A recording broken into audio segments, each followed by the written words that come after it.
오늘은 정보의 구조와 문제 해결. 우리가 제일 첫 시간에 여러분들 이제 늦게 등록한 학생들은 못 들었을 것 같은데, 첫 번째 시간에 우리가 무슨 얘기를 했었냐면은 데이터와 정보의 차이에 대해서 얘기를 했습니다. 데이터와 정보의 차이. 그래서 그때 얘기를 조금 리마인드를 다시 하면은 데이터는 아무 의미가 없는 그런 것이라고 했고, 정보는 나의 어떤 목적에 의해서, 나의 어떤 의도에 의해서 의미가 부여된 거라고 생각을 했습니다. 똑같은 데이터라도 의미가 있으면은 정보고, 없으면은 데이터고, 그런 얘기도 했었죠. 그래서 예를 들어서 우리 학생들의 키를 내가 다 쟀다, 키를. 그럼 키에 대해서 110명의 데이터들이 있을 거 아니에요. 센티미터로 이렇게 나온 것들. 그거 자체가 나한테 의미가 있나요?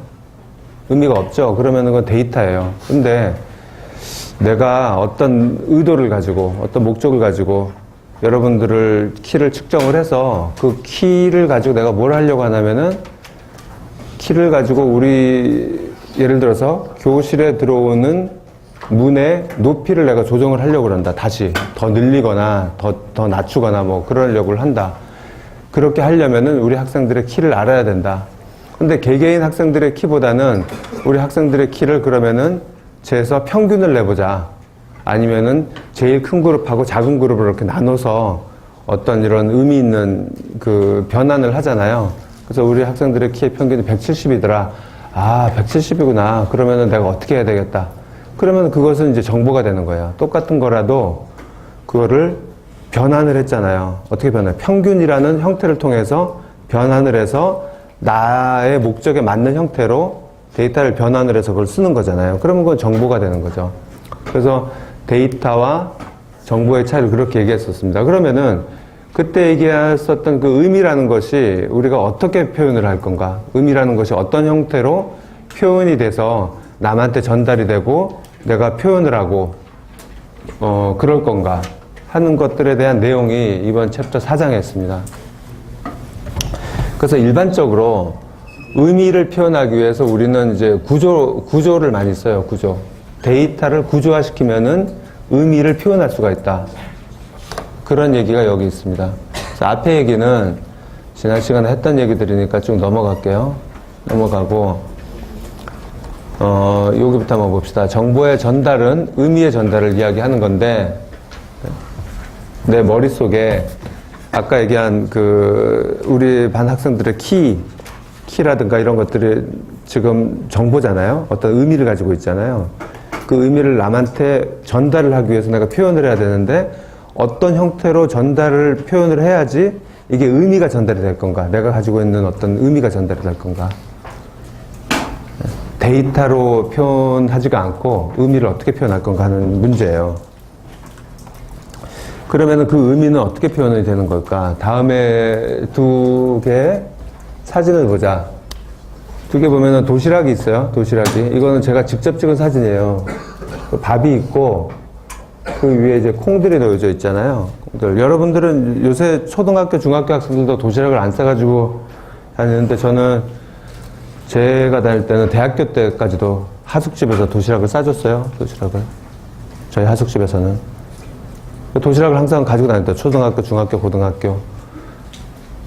그리고 또 옛날에는 작곡 검사를 선생님이 했기 때문에 작곡밥을 싸왔는지 흰쌀밥을 싸왔는지를 선생님이 일일이 검사해서 그거를 평가해서 맞기도 하고 그랬었어요, 옛날에는. 그래서 도시락에 대한 기억이 굉장히 많죠. 이제 제 나이 때는. 그래서 콩이 있는데, 어떤 아이들 콩은 엄마가 콩을 이렇게 하트 모양으로 표시를 해서 주기도 하거든요. 실제로 그런 아이들이 많았어요, 그때도. 의미가 다른가요? 그죠? 의미가 다르죠. 똑같은 밥과 똑같은 콩인데 아무 의미가 없는 거고, 엄마가 나한테, 엄마 머릿속에 있는 어떤 정보를, 의미를 나한테 전달을 해준 거예요. 어떻게 전달을 해줬어요? 왜 그게 나한테 전달이 됐죠? 엄마 머릿속에 있는 그 정보를 어떠한 형태로 표시했기 때문에 나한테 전달이 된 거예요. 그 표시가 시각적인 표시죠. 시각적인 구조. 콩을 배열을 하는데 시각적인 구조로 배열을 한 거예요. 그리고 그게 어떤 의미를 대신 표현을 해주는 거잖아요. 그래서 위에 정보에 의해서 보면은 왼쪽의 콩 배열은 그냥 데이터라고 한다면 오른쪽의 콩은 정보, 즉 의미를 담으려고 했다. 의미를. 하트는 사랑이라는 것을 의미하는 심볼이라는 걸 우리 알기 때문에 콩의 배열을 그 기호 모양으로 시각적으로 보여줌으로써 그 엄마는 나한테 사랑이라는 의미를 전달하려고 했다. 여기서 콩 하나가 정보의 기본 단위라고 가정을 합시다. 정보의 기본 단위라고. 그러면은 정보의 기본 단위들을 어떠한 형태로 구조화했기 때문에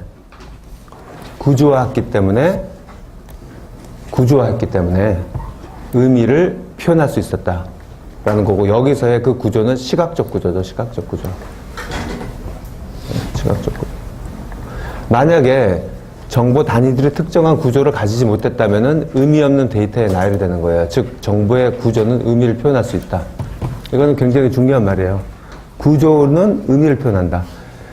정보뿐만이 아니고 우리가 밖에서 보는 건축물이라든가 아니면 사람 사이의 어떤 소셜한 문제라든가 구조를 가지면은 의미를 표현합니다.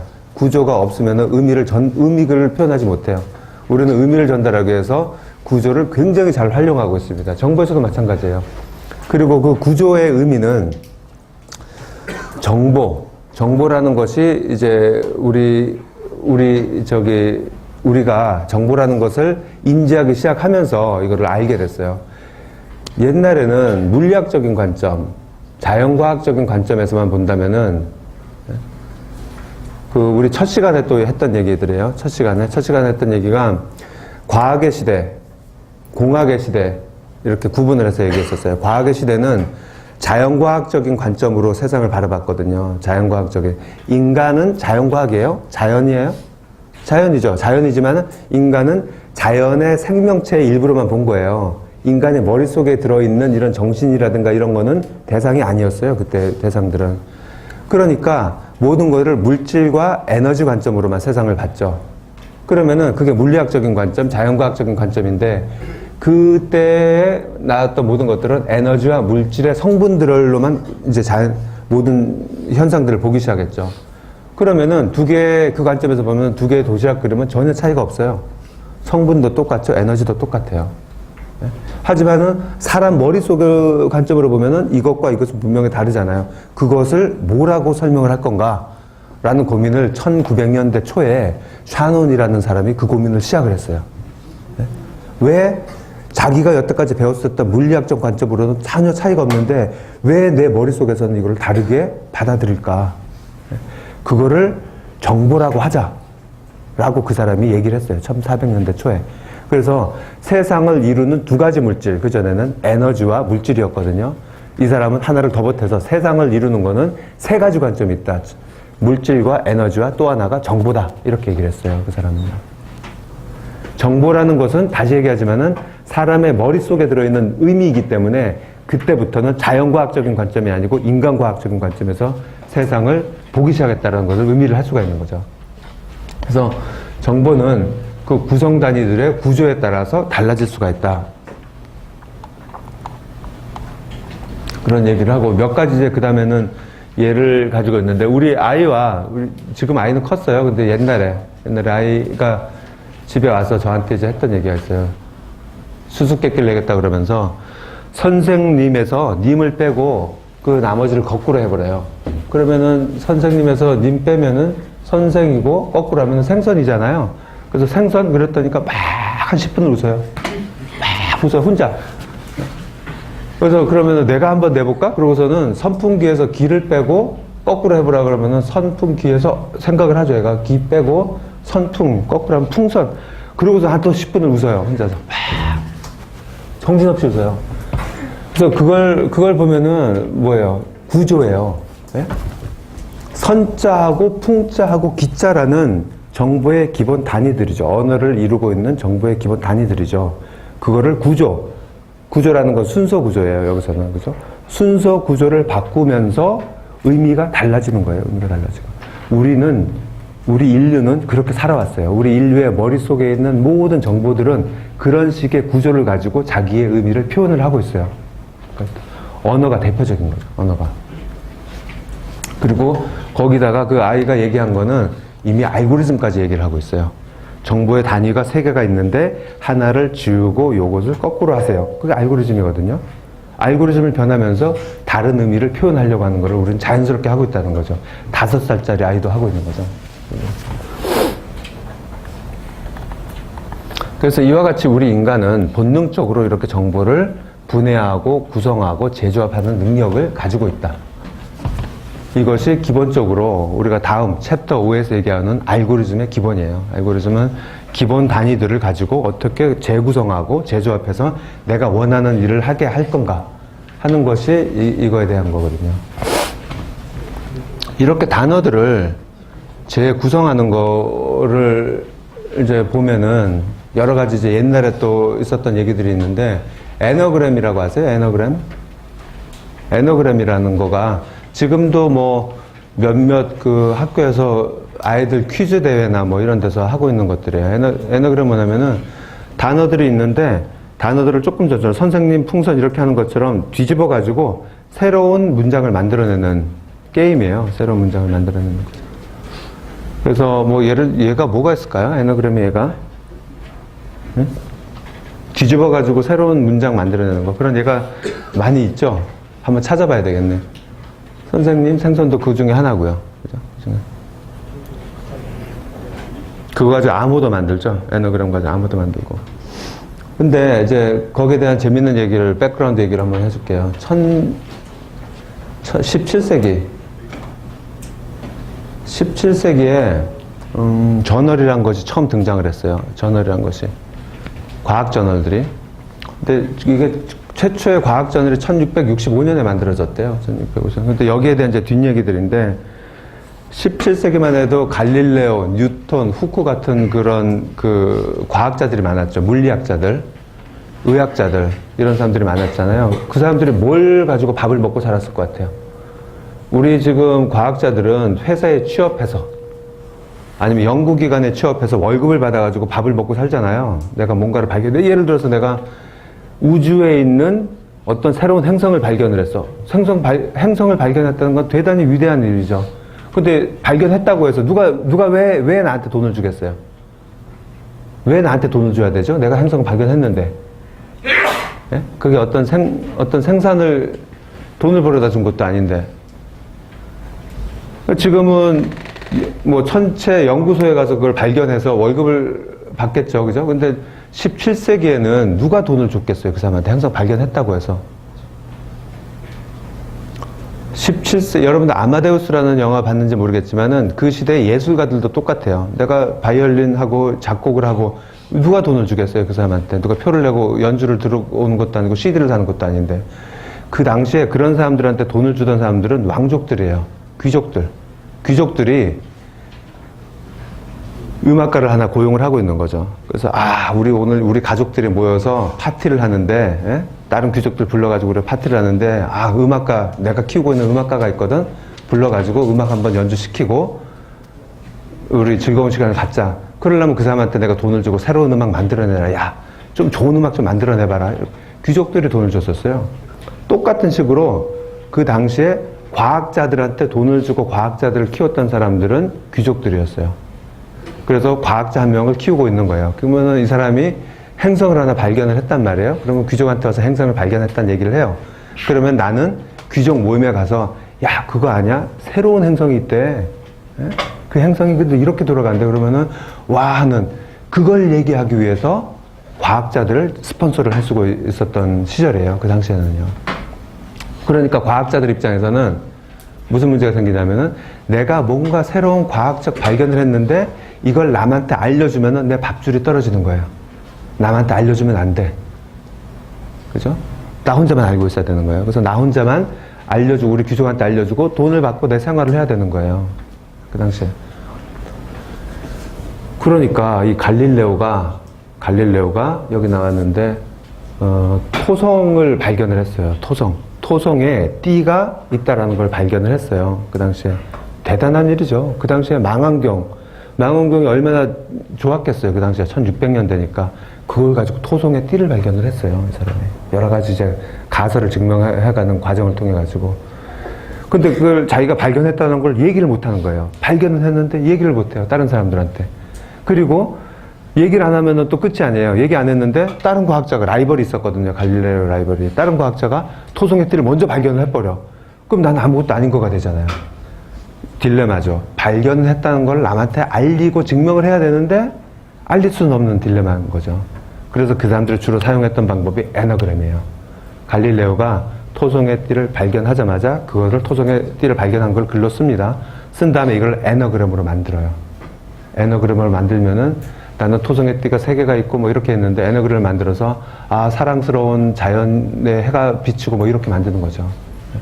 만들자마자 자기 모든 라이벌 과학자들한테 우편으로 보내버립니다. 증명하는 거예요. 보내버려요.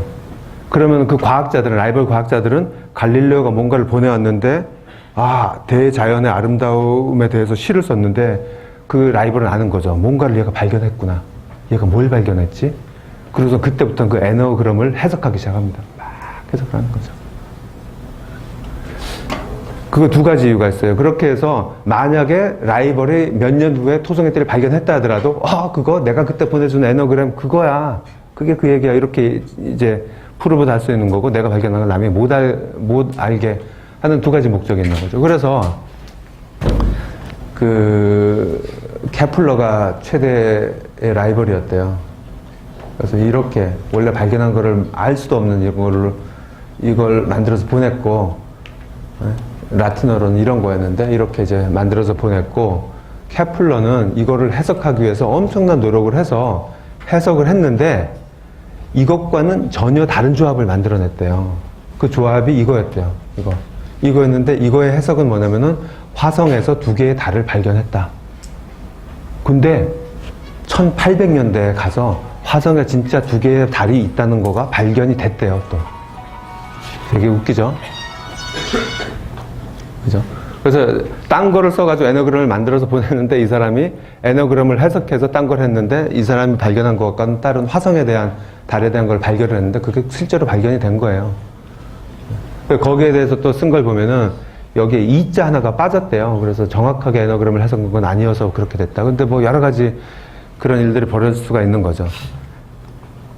어쨌든 이것도 구조를 다르게 하면서 정보 단위들의 구조를 다르게 하면서 다른 의미와 다른 정보를 만들어낼 수 있다라는 어떤 그런 얘기가 될 수가 있죠. 그래서 뭐 다 비슷한 내용들이니까 여러분들 읽어보시면 알 거예요. 그래서 지금 조금 전에 얘기한 언어 같은 경우도 보세요. 기본 단위를 뭐로 보냐에 따라 가지고 이제 우리가 다르게 해석을 할 수가 있는데 자음 모음으로 합쳐서 글자가 되잖아요. 그럼 자음이면은 가나다라, 그 다음에 아에이오 이런 것들이 합쳐져서 니은과 아와 기억이 하면은 낙이 되잖아요. 이게 만약에 순서가 바뀌면은, 구조가 바뀌면은 간이 되는 거죠, 간. 그죠? 조금 더 크게 나가서 글자와 글자가 합쳐서 단어가 되는데 글자와 글자를, 그죠? 글자와 글자를 다르게 우리가 할 수가 있잖아요. 다르게 하면은 선생, 생선 이렇게 되는 거고, 문장과 문장을 바꿔서 다른 문단을 만들 수도 있어요. 그 다음에 문단과 문단을 바꾸면은 다른 에세이가 될 수도 있는 거죠. 그래서 여기서 제가 하려고 하는 얘기는 정보의 단위를 뭘로 볼 건가, 그거는 레벨에 따라 다른 거고 거기에 따라서 우리가 의도하는 새로운 의미를 만들어낼 수 있다 라는 거고, 또 우리가 할 수 있는 일은 의미의 재구성뿐만이 아니고 우리가 지난 시간에 배웠던 정보의 압축에도 활용을 할 수가 있다. 의미의 재구성뿐만이 아니고 정보의 압축에도 활용할 수가 있다. 예를 들어서 허프만 코딩 같은 경우는 문자나 단어를 정보의 단위로 정화해 그걸 대체하는 정보에서 더 나아가 빈도수까지 활용을 해서 더 효율성을 보인 거죠. 시 같은 경우를 보면은 정돈된 단어와 표현 이외에도 매우 정교한 구조화를 가지고 있어요. 시나 아니면은 우리가 노래에서 나오는 랩 있잖아요. 랩. 예? 랩들을 가만히 보세요. 시나 랩 보면은 굉장히 정교한 구조를 가지고 있어요. 그 구조 때문에 우리가 받는 느낌과 의미와 감동이 다른 거죠. 감동이 다른 거죠. 네, 그것도 이제 어떤 그 구조를 활용해서 가수나 시인이 일반 사람들한테 자기가 가지고 있는 의미를 전달하려고 하는 도구로 사용을 하고 있습니다. 요걸 한번 봅시다. 이거는 어느 책에서 제가 가져온 건데, 동시예요. 동시인데 이거를 좀 확대해서 제가 보면은, 확대해서 보면은 똑같은 말이나 똑같은 단어가, 그러니까 각각을 정보의 구조로 본 거예요. 정보의 단위들을 어떻게 구조화 됐는지를 좀 보여주고 있어요. 예를 들어서 PEAS 그 다음에 요건데, 요걸 보면 화살표가 이렇게 연결되어 있죠. 아, 여기는 2가 들어오는구나. 이 시에 나오는 요 스펠들도 분해해서 다시 구조화를 한 거예요. 그래서 peace가 되는 거죠. 그 다음에 R을 같이 쓰니까 party, 그 다음에 이쪽이니까 parige가 되는 거죠. 그 다음에 H, 네모, T인데, 보면은 O가 이쪽으로 들어와 있죠. O가. 핫이죠, 핫. peace, parige, 핫이죠. 그 다음에 요거 전체는 요거하고 붙었고, 그러니까 여기서는 스펠을 단위로 봤는데, 여기서는 요 통째, 문장을 또 단위로 봐가지고, 이렇게 구조화된 형태로 우리가 볼 수가 있는 거죠. 어떤 시가 이런 형태가 많아요, 시가. 그렇게 되면은, 여러분들이 이제 보면 알겠지만은, peace, parige hot, peace, parige cold, peace, parige in the pot, 9 days old. 올드 같은 경우는 이렇게, cold에서 올드가 이쪽으로 들어왔죠. Some like it hot, some like it cold, 뭐 이렇게 쭉 들어가는 시예요. Some like it in the pot, 9 days old. 9 days old는 똑같이 이제 들어가는 거죠. 구조를 굉장히 잘 보여주고 있죠. 우리가 이제 쓰는 시뿐만이 아니고 잘 쓴 논술, 뭐 이런 것들도 이런 구조를 다 갖추고 있어요. 이런 구조를. 여러분들이 대학 들어올 때 논술 시험을 봤는지 모르겠지만은 논술이야말로 정확하게 굉장히 잘 짜여진 구조를 가지고 있어요. 봅시다. 어떤 구조를 가지고 있냐면은,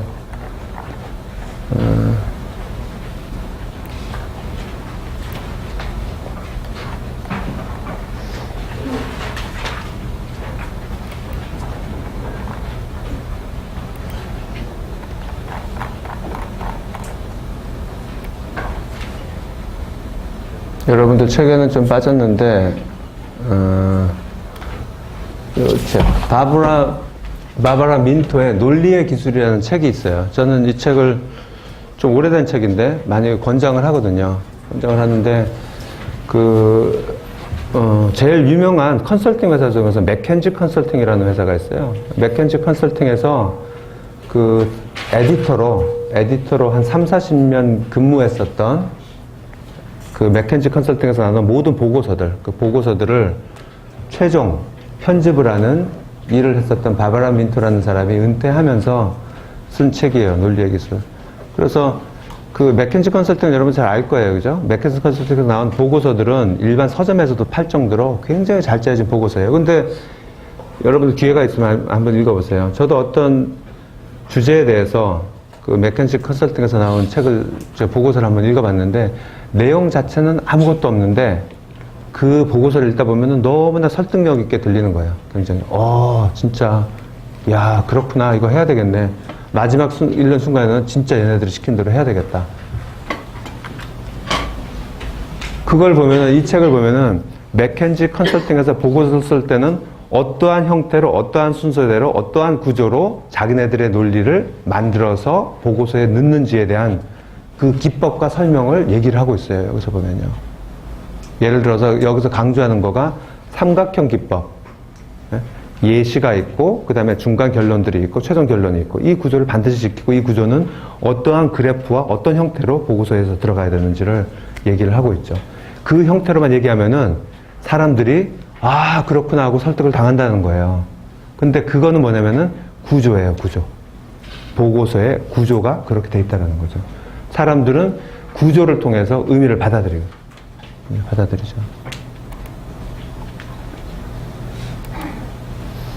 그리고 인터넷에서 찾아보면은 논증 모형 이런 것들이 있어요. 이 문장인데, 이 논술인데 이것을 구조를 해보면은 분리해서 이렇게 나눌 수가 있고, 이거는 이런 형태로 이루어져 있고, 이런 것들이 많이 있어요. 이것도 마찬가지고요. 그래서 사실 우리가 어떤 고차원적인 사고라든가 이런 것들도 다 사실은 잘 구조화되어 있는 거고, 구조에 따라서 야, 그 논증이 좋았다, 나빴다, 이런 우리가 얘기를 할 수가 있게 되는 거죠. 이런 걸 이용해서 자동으로 에세이를 써주는 서버가 있어요.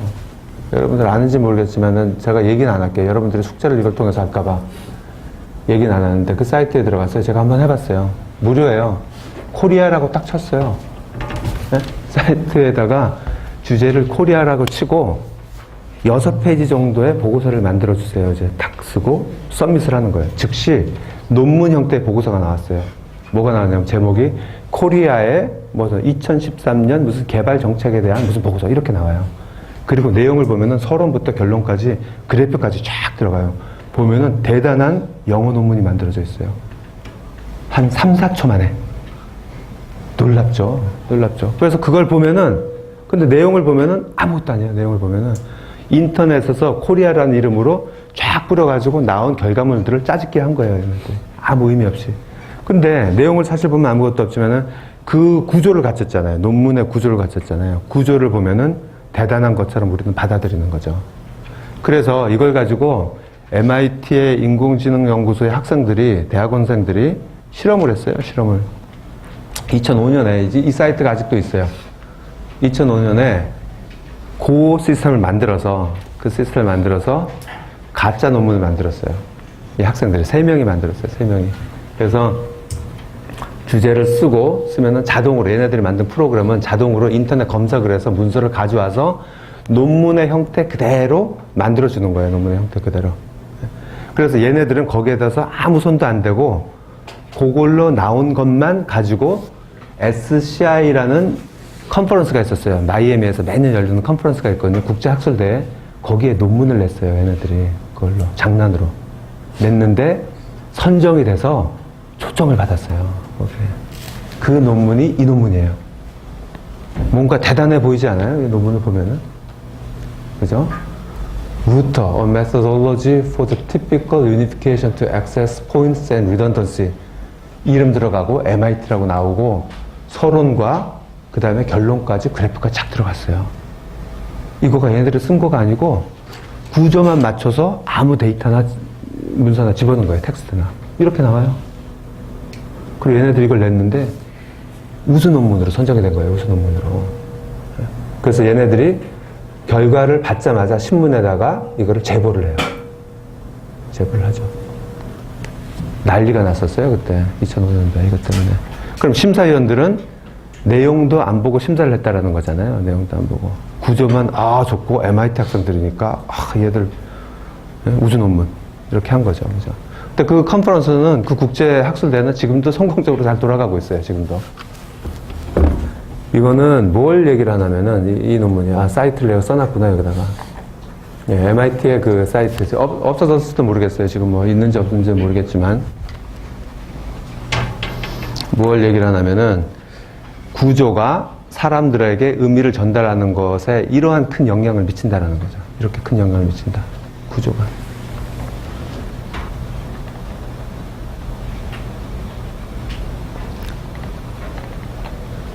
예를 들어서 몇 가지 제가 구조를 이제 보게 될 텐데, 구조를 보게 될 텐데, 이제부터 이제 하는 얘기는 그러면은 어떠한 구조를 우리가 사용하고 있는가, 우리의 정보를 표현하기 위해서 이제 이런 내용들을 얘기를 하게 됩니다.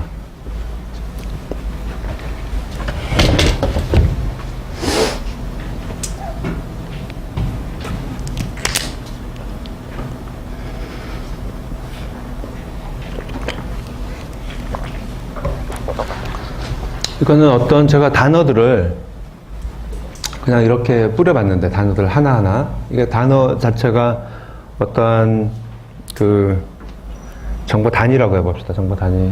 그러면은 구조가 없잖아요. 그죠? 사실 구조가 없으니까 이게 뭘 전달하려고 하는지, 어떠한 의미인지를 우리가 알기가 힘들죠. 알기가 힘들지만, 이거에다가 어떤 구조를 집어넣어 버리면은 제일 첫 번째 우리가 볼 수 있는 거가 문장이에요, 문장. 회사, 사람, 요것이 아까 나와 있었던 그 단위거든요. 그 단위들을 과, 의로, 이런 것들로 연결을 하는 거죠. 이게 구조죠, 이것도. 순차적인 구조죠. 이렇게 하면서 어떤 문장이 돼서 우리에게 어떤 의미를 전달할 수가 있는 거예요. 우리는 이 순서대로 글을 읽으면서. 이것도 하나의 구조고, 또는 그것을 이렇게 표현할 수도 있어요. 아까 그 단어들하고 똑같은 단어들이에요. 구조화가 됐죠. 그러면은 이걸 보고, 회사는 돈과 사람과 제품으로 이루어져 있는데, 사람은 직원과 임원, 고객, 돈은 자산과 현금이 있고, 이렇게 우리가 의미를 전달받는 거죠, 이거 자체로. 또는, 이런 형태로도 구조화시킬 수가 있고, 이런 형태로도 구조화시킬 수가 있어요. 그래서 똑같은 정보 단위라 하더라도 어떠한 형태로 구조화를 하냐에 따라 가지고 우리가 받아들이는 의미는 전혀 다른 거죠.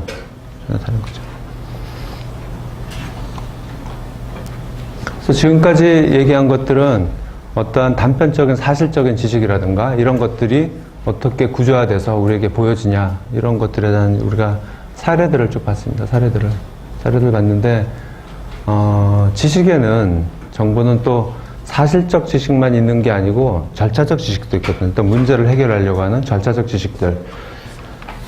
그 절차적 지식들은 이제 어떠한 형태로 우리가 표현이 되나, 이런 것들에 대한 것들인데, 예를 들어서 문제 해결을 위한 개념적 지식, 절차적 지식 이런 것들요. 우리가 축구 예를 하게 보면은, 축구는 4-3-3 전략, 4-4-2 전략, 3-5-2 전략, 5-4-1 전략 이런 걸 쓰잖아요. 이것은 수비수의 수하고 미드필더의 수, 공격수의 수, 이런 포메이션을 나타내는 거거든요.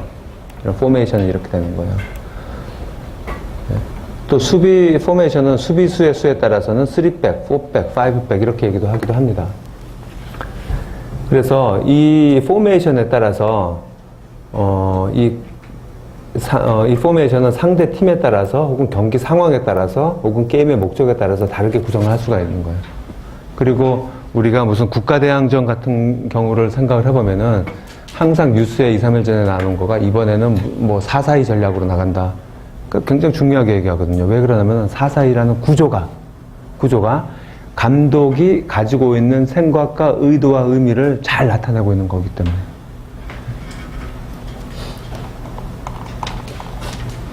그래서 이 그림을 보면은 지금 이게 몇 년도예요? 이게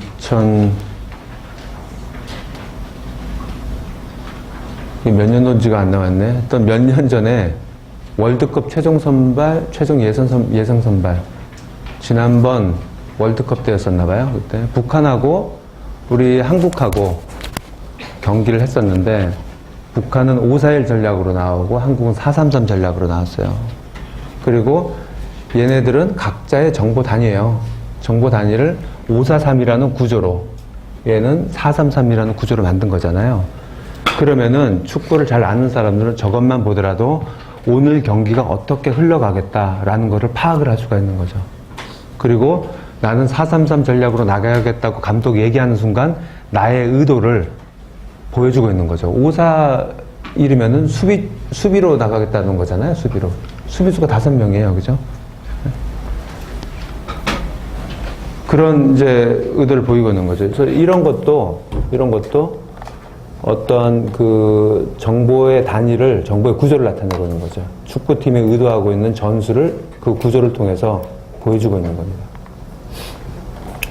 자, 이번엔 절차적 지식을 어떻게 표현하는지를 봅시다. 절차적 지식은 제일 쉬운 구조인데 순차대로 이렇게 나열만 하면 되는 거죠. 순차적으로. 그래서 우리가 지난번에 했었던 라면을 끓이는 방법, 그 문제도 우리가 어떻게 나타냈습니까? 단위 정보들을 잘게 쪼개진 태스크로 나타날 수가 있고, 라면을 끓인다라는 그래서 포괄적인 문제를, 라면을 끓인다는 굉장히 포괄적인 문제죠. 이거를 잘게 분해해서 디컴포즈해서 작은 단위들의 태스크를 만들고 그 태스크들을 구조화시키면은 라면 끓이는 과정 전체를 순서대로 보여줄 수가 있는 거죠. 그래서 예를 들면은 뭐 라면 봉지를 뜯는다, 라면을 꺼낸다, 뭐 이런 식으로 진행을 할 수가 있는 거죠. 이것을 순차적 구조로 표현한 겁니다. 만약에 이 순서를 바꾸면은, 순서를 바꾼다는 거는 구조를 바꾼다는 거잖아요. 구조를 바꾼다고 하면은 새로운 의미가 나타나는 거죠. 새로운 라면 맛과 새로운 라면을 우리가 만들어낼 수가 있는 거죠. 그래서 김치를 제일 마지막에 넣거나 아니면 김치를 먼저 넣거나, 저 같은 경우에는 김치를 물을 끓일 때 같이 넣어서 같이 끓인 다음에, 해보세요. 같이 끓인 다음에 나중에 라면을 넣고, 라면을 꺼내기 직전에 수프를 넣고, 그러면 또 전혀 다른 맛이 되거든요. 두 개를 한번 비교해서 같이 동시에 끓여서 맛을 비교해보세요. 다른 순서가 바뀌면, 구조가 바뀌면 다른 의미가 나옵니다. 다른 의미가.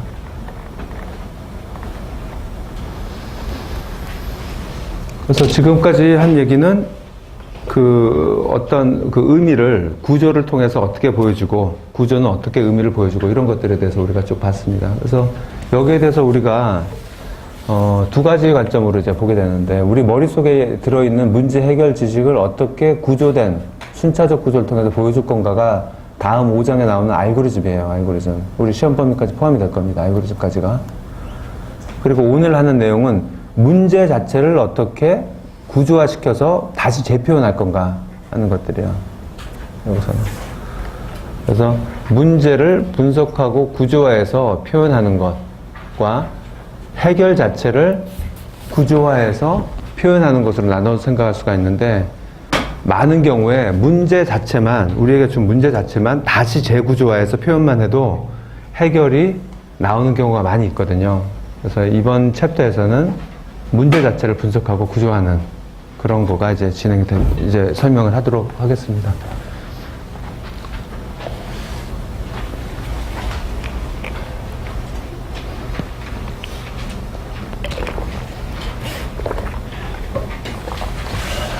질문 있어요? 지금까지 한 것에 대해서? 질문이나?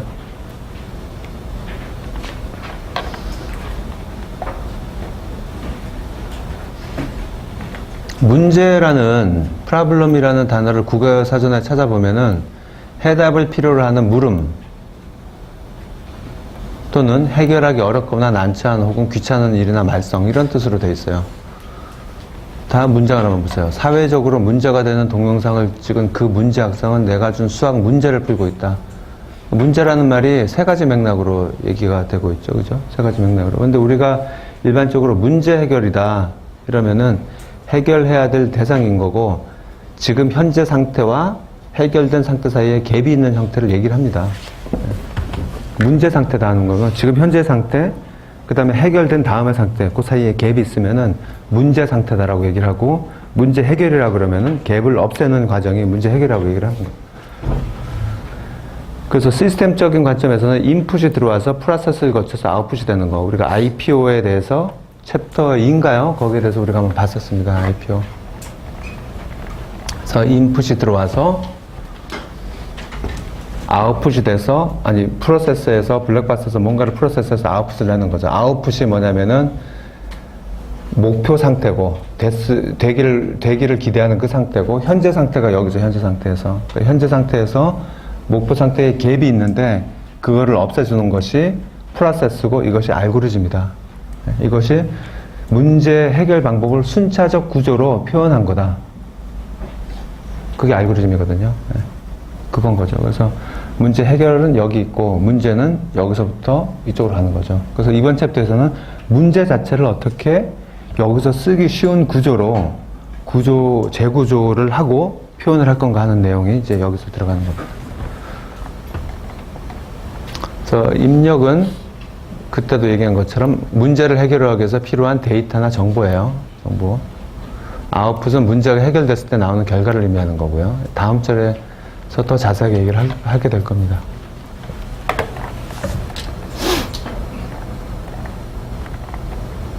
자, 그러면은 문제를 한번 봅시다. 문제를 보고 이 문제를 어떻게 재구조를 할까?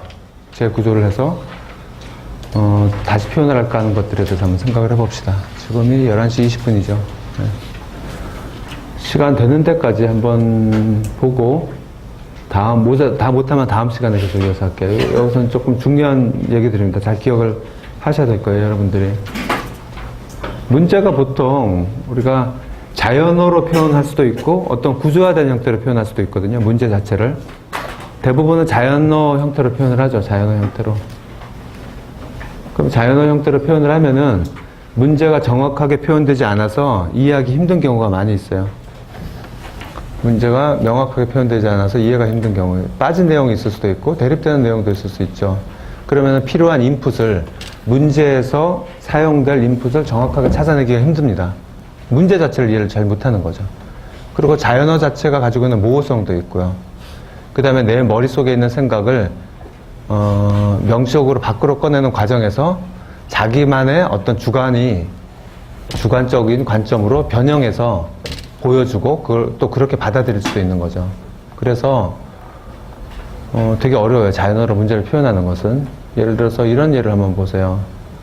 요리책에 보면은 이런 얘기 있어요. 파를 어슷하게 썰어놓고 국물이 한 소끔 끓으면 칼칼한 맛이 날 정도로 고춧가루를 풀어 넣어라. 요리책에 보면 이렇게 나와 있어요. 어떻게 이해를 하세요? 여러분들은 어슷하게 썬다 라는 것을 어떻게 이해를 하세요? 그 다음에 국물이 한 소끔 끓으면 한 소끔 끓는 것도 그렇고 칼칼한 맛? 칼칼한 맛. 굉장히 애매모호한 기준들이에요. 만약에 이걸 가지고 기계를 만든다. 네? 찌개를 끓이는 기계를 만든다. 그럼 기계는 아무것도 하지 못해요. 칼칼한 맛이 뭔지 어슷어슷한 걸 모르니까. 정확하게 얘기하려면요. 기계에다가 이 얘기를 하려면은, 정확하게 하려면은, 파를 45도 각도로 2mm 간격으로 썰고, 이런 식으로 얘기를 해야 되는 거예요. 이런 식으로. 네? 그리고 국물이 거품의 양이 어느 정도 되면은, 그것도 이제 정량적으로 얘기를 하죠. 그래야지 이게 기계가 알아듣는 거가 되는 거죠.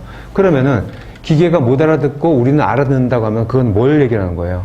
우리가 이거하고는 상관없이 기존에 알고 있는 암묵적인 나만의 지식을 활용해서 저거를 이해한다는 얘기거든요. 그런데 우리 사람들은 살아온 경험이 다 다르기 때문에 자기만 가지고 있는 그 암묵적인 기본 지식들이 다 달라요.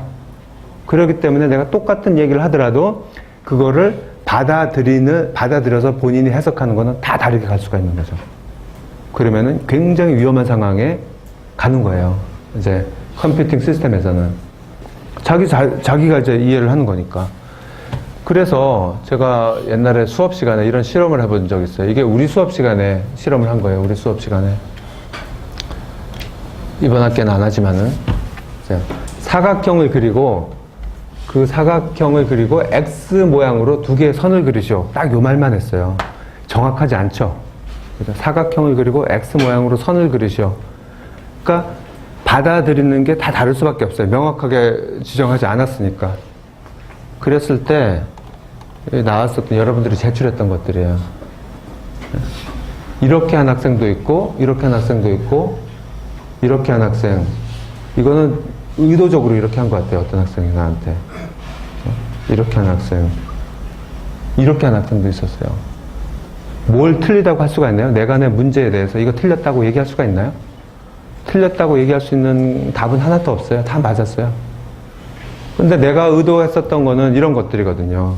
이런 것들이잖아요. 그냥 암묵적으로 그 생각이 들잖아요. 네모를 그리고 X 형태로 선을 두 개를 그리죠. 이렇게 되면요.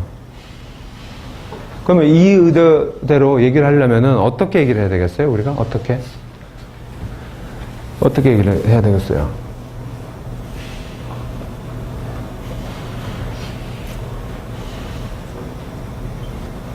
내부 온도가 상승하고 있어요, 지금.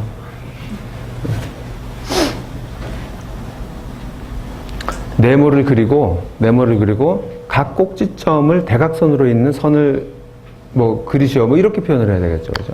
네, 그렇게 표현해야 되겠죠. 그래서 이 자연어로 문제가 자연어로 표현되면은 굉장한 이런 문제가 될 수 있다. 이런 얘기를 여기서 하고 있는 거예요. 왜 그러면은 각각 사람들이 가지고 있는 상식 공간이 다 다르기 때문에 내가 상식적으로 가지고 있는 지식들이 사람마다 다 다르기 때문에 그걸 이용해서 문제를 해석하거든요, 사람들이. 그러니까 다르게 이제 해석이 나오는 거게 됩니다.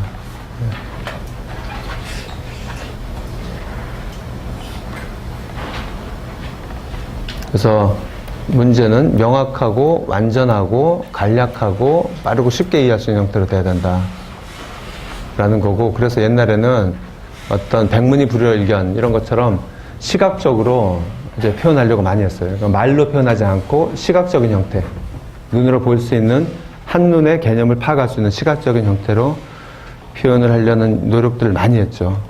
많이 했죠. 그래서 실제로 우리가 우리 주변에서 많이 보게 되면은 시각적인, 말로 하는 것보다 시각적인 형태로 표현한 것들이 굉장히 많아요. 많아서 보면은 이것은 이거 뭐죠? 지하철이 아니고 자동차 회사들의 굉장히 머지가 많고 요새 뭐 분해되고 그러잖아요. 그 구조를 그려놓은 거예요. 포드하고 볼보하고 피아트하고 뭐 BMW가 언제 요 회사를 합병을 하고 협력 관계를 유지하고, 피아트가 지금 이거가 페라리인데, 그죠? 이쪽으로 넘어갔나? 피아트로? 이 구조를 보면은 전체적인 그 복잡한 구조를 한눈에 파악할 수 있게 되는 거죠.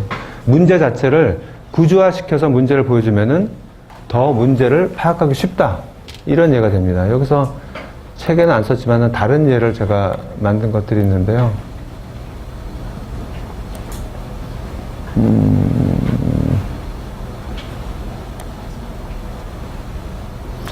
다른 것도 있었는데.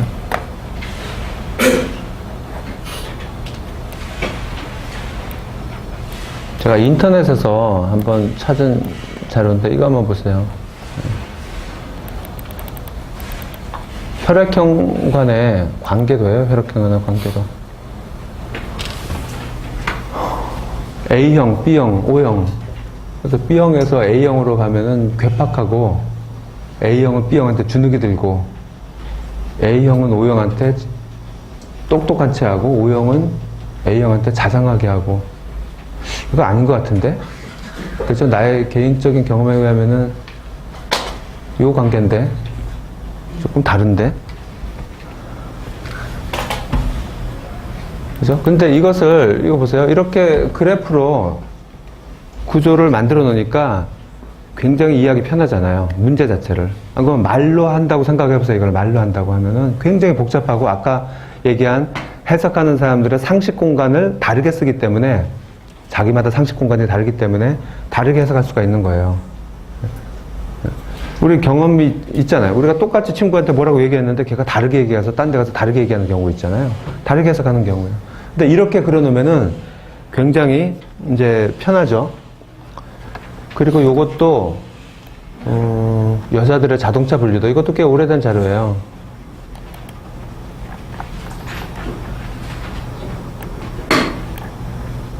저는 이런 경험이 많죠. 여자들하고 자동차 얘기하면은 그냥 예예요. 이게 사실 또 뭐 남녀 무슨 뭐 이런 거로 또 오해를 할 수가 있는데, 그래서 남자 거도 또 제가 준비를 해왔어요. 남자 거도. 일단 여자 거를 한번 봅시다. 자동차라 그러면은 나 차 있어 이러면 여자가 외제차야? 국산차야? 그래서 국산차야 그러면 작은 차야? 큰 차야? 고급 차야? 작은 차야 그러면 마티즈야? 마티즈 아니야? 이거 마티즈가 한참 유행할 때였어요. 그럼 끝이에요, 거기서. 그러니까 외제차야 그러면은 오픈카야? 비싼 카야? 옛날 붕붕카가 이제 유행일 때였었거든요, 한창. 이게 한 5, 6년 전 되죠, 붕붕카야. 붕붕카라 그러면 노란색이야? 아니야? 간단해요. 간단해요. 그래서 제가 이런 것들을 남자 거에 대해서도 찾아보니까 남자들의 화장품 분류도가 있어요. 화장품 분류도. 남자들은 화장품 있다 그러면 딱 두 가지로 질문이 처음에 시작해요. 립스틱이야? 아니야? 두 가지예요. 딱 끝이에요. 그리고 그러니까 립스틱이 아니라 그러면은 뭐더라? 로션이야? 뭐 했던 두 가지예요. 그리고 끝이에요. 그리고 끝이죠. 뭐 이런 식이에요. 근데 이거를 말로 하면 얼마나 힘들겠어요. 그죠? 근데 굉장히 간단하게 표현을 했잖아요. 그러면 답하게 되는 거예요. 저렇게 얘기하는구나. 근데 이 두 그림의 공통점을 한번 보세요. 요 그림하고, 아까 요 그림하고, 그리고 또 뭡니까? 이 그림하고 공통점을 한번 보세요. 뭐가 공통점이에요? 그림 세 개의 공통점이. 이게 일반적으로 우리 인간이라는 사람들이 주로 사용하고 있는 형태거든요. 나의 머릿속에 있는 어떤 문제를 구조화해서 표현하는 아주 일반적인 형태예요. 뭐가 공통점일까요? 이 세 개의 공통점은. 이 그림들의 공통점은. 공통점은요, 노드와 화살표로 이루어져 있다는 거예요. 노드와 화살표로. 예를 들면은, 노드와 이런 노드들과 노드들의 화살표, 이런 형태로 다 이루어졌다는 거예요. 이런 형태로. 그래서 아까 거기서 보면은 자동차 같은 경우는 회사들이고, 회사들이 어떻게 병합되고 이런 관계를, 회사와 그 관계도죠. 그 다음에 혈액형 같은 경우도 혈액형들과 관계도죠. 방향을. 그 다음에 조금 전에는 자동차 분류라든가 화장품 분류도 같은 경우는 그것도 마찬가지죠. 그거는 관계도가 아니고 어떤 하부, 관계도라고 볼 수도 있겠네요. 그죠? 어떤 계층을 보여주고 있는 거죠. 질문의 계층을. 개념의 계층을 보여주고 있는 거죠. 개념의 계층을. 각각의 개념들과 그 개념들의 계층들을 보여주고 있는 거였어요. 모든 것들이 이런 식이에요. 노드와 화살표로 이루어져 있어요. 그걸 어떤 목적으로 사용하는지는 다 다르지만은. 그래서, 이 그림도 마찬가지고요. 이게 뭐에 대한 거였죠? 이게 무슨 캐릭터들, 게임에 나오는 캐릭터들인 것 같아요. 이것도. 네. 그래서 우리 주변에서 보게 되면은, 제가 이걸 안 켜놨구나. 네, 이런 거. 이것도 어떤 캐릭터들의 계층들을 얘기를 하고 있는 거죠. 이게 뭐예요? 몰라요, 여러분들도? 뭐예요? 출판사에서 찍은 거예요? 그래서 우리 주변에서 볼 수 있는 것들 중에 지하철 노선도 같은 거, 지하철 노선도도 이렇게 사용하고 있죠. 그리고 여러분들 또 신문 기사들 같은 거 보면은 최근에 중국에서 그 벌어진 사건 중에 좀 복잡한 사건이 보라시운가? 그죠? 네. 그 사건이 컸잖아요. 그걸 기사를 읽으면서도 너무나 복잡해요. 그 관계도가 복잡하고 영국 사람이 나오고 뭐 또 누구한테 회사 너무 복잡하거든요. 그래서 중앙일보라든가 어떤 신문에 보면은 그렇게 기사를 해놓고 인포그래픽으로 굉장히 간단한 계층 관계도를 그려놔요, 거기다. 그러면은, 그걸 보면서 신문 기사를 읽으면은 너무나 이제 명확하게 이해가 되죠. 그것도 마찬가지로 노드와 화살표로 이루어져 있어요. 노드와 화살표로. 그래서 제가 그러면은 실제로 우리가 포멀하게 어떤 문제를 해석하고 분석하는 도구들, 실제로 컨설팅 회사에서도 많이 사용하고 있고, 소프트웨어 공학이라는 분야에서 고객의 가지고 있는 생각, 고객의 니드를 파악할 때 쓰는 분석 도구들이 많이 있어요. 그 분석 도구를 보니까 마찬가지로 노드와 화살표로만 이루어져 있어요. 모든 것들이. 그래서 그거를 여기서 이제 보여주고 있는데, 쉬운 예만 몇 개 이렇게 보여주면은, decision table, 그 다음에 ER 다이어그램, 그 다음에 state machine, 그 다음에 data flow 다이어그램.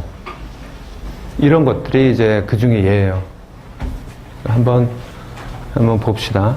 이것도 지금 디시전 테이블 정도까지만 보고 나머지는 소개만 하고 다음 시간에 계속 할게요. 디시전 테이블 한번 봅시다. 어떻게 되냐면 이거에 대한 의도는 아까도 얘기한 것처럼 어떤 생각 또는 어떤 문제를 가지고 있는데 이것을 자연어로 처리하면은 애매모호하고 불완전하고 모순이 있기 때문에 이해하기가 힘들어요, 이 사람이. 근데 그것을 이러한 구조, 예를 들어서 뭐 순서도라든가 아니면 계층도라든가 관계도라든가 아니면 테이블이라든가 이런 식으로 표현을 하면은 이해하기 쉽고 상식 공간을 사용하지 않게 되는 거죠. 자기만의 상식 공간을 사용하지 않고 이해를 하게 돼서 정확하게 전달을 할 수 있는 형태가 이제 되는 겁니다. 그리고 여러분들은 요 방법들을 알 필요가 있어요. 여러분들은 간단하게라도. 그래서 첫 번째 디시전 테이블을 봅시다. 디시전 테이블들. 예를 들어서 여러분들이 이제 대학 입시에서 어떤 자료들을 냈을 때 그 자료들을 보고 입학사정관이 합격, 불합격을 이렇게 얘기하는 상황이라고 해봅시다. 그러면은 누가 기자가 그 입학사정한테 묻는 거예요. 아, 뭐 이런 경우에는 합격이에요? 불합격이에요? 이런 경우는 어떤 기준으로 하나요? 그래서 말로 막 하게 되면은, 그거를 전달하는 거죠. 전달하다 보면 무슨 문제가 생기냐면은 표현 중에 모호한 표현도 있을 수 있고 굉장히 중요한 부분인데 빠뜨리고 얘기할 수도 있고 아니면 아까 얘기한 부분하고 지금 얘기한 부분하고 컨플릭트가 생기는 부분도 있을 수가 있어요. 그런 것들을 방지하려면은 예를 들어서 테이블로 만들어서 그거를 내가 그 기자한테 줬다. 그러면은 뭐가 빠졌는지 뭐가 잘못됐는지를 한눈에 파악할 수가 있어요. 예를 들어서 아주 간단한 예죠. 테이블을 이렇게 만들었어요. 그러면 수능 성적이 높다. 내신 성적이 높다. 봉사활동을 많이 했다. 그 다음에 추천서가 좋았다. 교장 선생님의 추천서나 담임 선생님의 추천서가. 네 가지잖아요. 그죠? 네 가지에 따라서 어떻게? 불합격이다, 합격이다. 이렇게 생각을 해보세요. 불합격이다, 합격이다. 그럼 불합격과 합격을 판별하는 기준이 이 네 가지에 대해서 어떻게 되는지를 테이블을 만들어 보면은 명확하게 우리가 알 수가 있는 거죠. 명확하게. 그래서 수능 성적 높으면은 합격. 내신 성적, 수능 성적은 낮은데 내신이 좋아. 그럼 합격. 뭐 이제 나머지에 대해서 이렇게 됐죠. 이렇게 하다 보면 뭘 할 수가 있냐면은, 아, 빠진 게 있나? 아니면은 조건별로 여기에 해당하지 않는 경우가 또 생길 수가 있나? 그걸 알 수가 있으면, 아, 규칙 하나 더 만들어야 되겠구나. 이렇게 우리가 만들 수가 있는 거죠. 들어갈 수가 있는 거죠. 그래서 이런 것들의 포멀한 도구들의 목적은 그런 목적들이에요. 그런 목적들.